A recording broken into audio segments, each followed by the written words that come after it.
It's time for Ryan's Roses. All right, Heather's on the line here for Ryan's Roses. Heather, thank you for reaching out to us. I appreciate you being on the line here in Torrance. And so you moved into a different neighborhood. I saw that. And then you saw your old female neighbor leaving your new house the other day. Tell me about that. Yeah. So my husband, my daughter, and I, we all moved from, Palmdale area to Torrance, like you'd said. And we had a neighbor in Palmdale who was always a little closer to my husband than I honestly felt comfortable with. They would text a lot, and they would set up play dates with our kids, which, I thought was great for the kids. But more than a few times I would come home and she and my husband would be in the kitchen, just chatting it up, having a glass of wine, which, obviously made me feel uncomfortable, but I didn't really think much of it because, the kids were happy and playing. But, I'm not going to lie. I was kind of happy when we moved because I didn't have to deal with just feeling that way anymore. So last week I came home from work in our new area and I was pulling into our cul-de-sac and I swear I saw her car coming towards me. Her car? You didn't see her? You just saw her car? Well, so it looks like her in the front seat, but she kind of had her head turned away, like she was almost avoiding me or something. But I swear, my gut says that was her. Well, hold on for a second. Let me just. I mean, Palmdale to Torrance. That's not driving. That's not driving by. I mean, that's like an hour and a half, no traffic. Yeah. So for me, it wasn't. I was so in shock. It seemed out of place, right? Right. But I swear it was her. Did you act any differently when you saw your husband after this, or say anything to him about it? I mean, I was just so confused. So when I came in the house, I just asked him if she was over, and he looked at me like I was crazy. No way. Why would she be all the way in Torrance? Of course not. No. And so I couldn't really argue with it because I couldn't really see her face either. But I swear, my gut says it was her, and it just made me feel so unsettled. How are you and your husband now? Are you guys intimate? Are you guys good? I mean, yeah, he's just acting like nothing's wrong, and I'm just, I'm trying to feel like I'm not crazy. But like I said, my intuition is telling me something's off. And what is her name? Her name's Lori. Her name is Lori. Yes. Okay. Hold on one second. We are right in the middle of Ryan's Roses. So if you can hang for a second, you're going to hear us call Heather's husband. And let's find out if the neighbor, Lori, drove from Palmdale to Torrance to see the female neighbor that she was not so comfortable with, to see her husband unannounced and then unback announced too. So her name is Lori, right? Heather is here and Lori is the neighbor. Heather, we are going to call your husband now. Thank you for the number. I just need you to say, Ryan, you have my permission and to call on Kiss FM. Go ahead.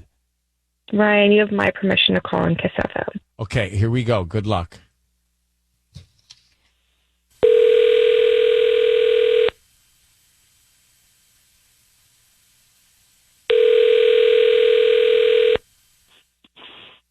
Hello?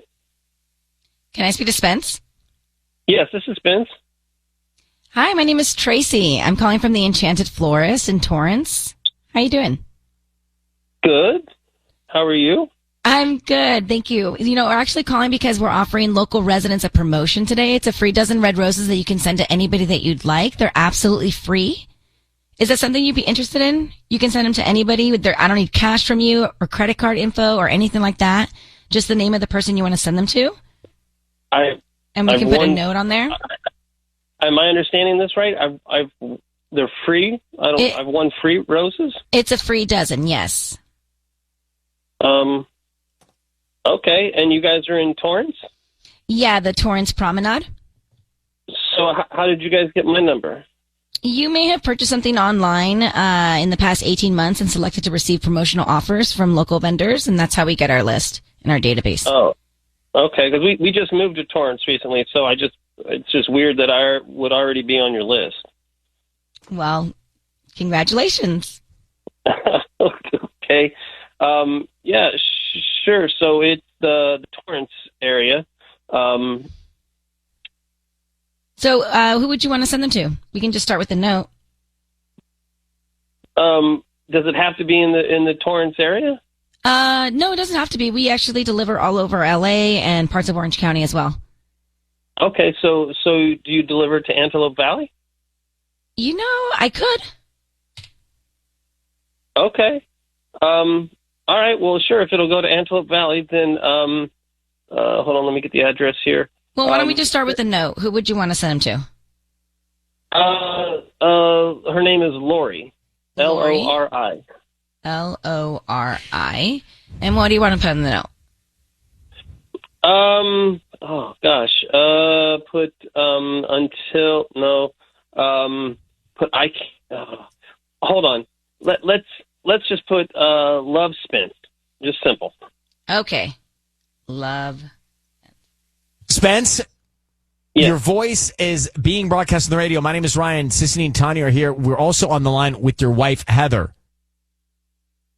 Spence, why are you sending roses to Lori? Who is Lori to you? I'm sorry. My wife called you. Who are you again? Yeah. Heather, why don't you explain what you know and what your reaction is to what you just heard? I knew you were lying to me. She was at our house the other day, wasn't she? What is going on? What happened to the flower lady? Was Lori at your new house the other day, Spence? Well, yes, she was there, but why? No, and you're sleeping with her? No, I mean, well, no, it's not that simple. Yes or no? Are you sleeping with her? Yeah.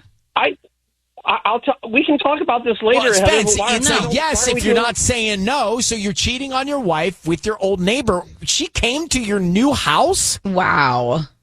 Oh, and you just said a rose. Spence, there's no denying that you're caught here. So why don't you just tell your wife what happened? Heather, I don't know why we're doing this on the radio. You're a monster. You were sneaking off with her during play dates? No, I would never do that. But you would have her over to your house and send her roses? You're lying to me. How long has it been going on, Spence? How long has it been going on? I don't think I don't want to talk about any of this on the radio right now. You know what? I have great news for you. You don't have to sneak off with her anymore because I am done. You will never see Taylor and I anytime soon. You could go back to Palmdale and Lori all you want. You. I don't understand what the hell's going on right now. You got caught. That's what's going on. Spence, we're going to let you go. You got Heather, a real complicated issue here on your hands. We'll talk about this when no, she's done. She's done with you, bro. Heather, I'm going to also let you go. And I'm sorry that you had to find out this way. Good luck to you, Heather. We have to go back to Ryan's Roses. This dude, by the way, I don't like it. It's not lost on me that he had the old neighbor come to their new house while his wife was away in a brand new house. And she drove 90 minutes to be with him. And so for sure he's cheating. He sent the roses to his neighbor. Let's come back to all of that. Let's get to Maggie and Ryan's Roses. So Maggie heard Ryan's Roses. Just to bring up to speed, Maggie, thanks for calling in. To bring it to speed, Heather wrote in about her husband, Spence. They moved to a new neighborhood, 90 minutes away, no traffic, by the way, Palmdale to Torrance. And she had a bad feeling about the old neighbor. And sure enough, they move into this new house, and she sees the old neighbor leave the new house. So the husband here had the old neighbor over while his wife, Heather, was away. Bad enough. And didn't say anything about it, bad enough. And then he sends the roses to her. So the guy is having a full-blown affair with his old neighbor. But, that's bad. But how about the fact that he brought her to their family's new home as well as soon as they move in? I mean, Maggie, what struck you about that call? Thanks for listening, Pomona. Yeah, so, I'm just wondering, what his end goal was here. This is now a long-distance affair. It's not even convenient for him anymore, but he's still continuing it. But like, he's like, for her, but how about her driving into the other part of town and going into their new house? I mean, she's no for innocent sure. person in this either. No, absolutely not. It takes two to tango. So, But I almost think that the name, what was her name? Lisa, what was the neighbor's name? It wasn't Lisa. Lori. It was Lori. I think Lori really has an agenda for Spence's wife, Heather. What do you like, mean? I think like she knows what she's doing here. Remember? Heather felt bad vibes from Lori in the old neighborhood. Now Lori's making an incredible effort to drive to the home where Heather lives with her husband and Oh, like cheat she wants to there. be seen. Like she wants to be seen. She wants Heather to know she's doing it. That's my view. Right, exactly. If they wanted to sneak around, they could do it in a hotel room. Well, they could do it back in Palmdale. But yeah, I mean, he for sure. But I think the old neighbor, definitely wants Heather to know. Yeah, you're right. Maggie, thank you very much for listening to us in Pomona. Take good care. Thanks, guys. You too. Bye-bye. Well, Heather, if you missed it, Heather said she's out. Taking the kids out. Leaving. Done. No talking about it. No talking about it. The guy brought her to their new house, and then he sent the roses to her. So he wants to get caught, too. All right, we'll do another one Monday.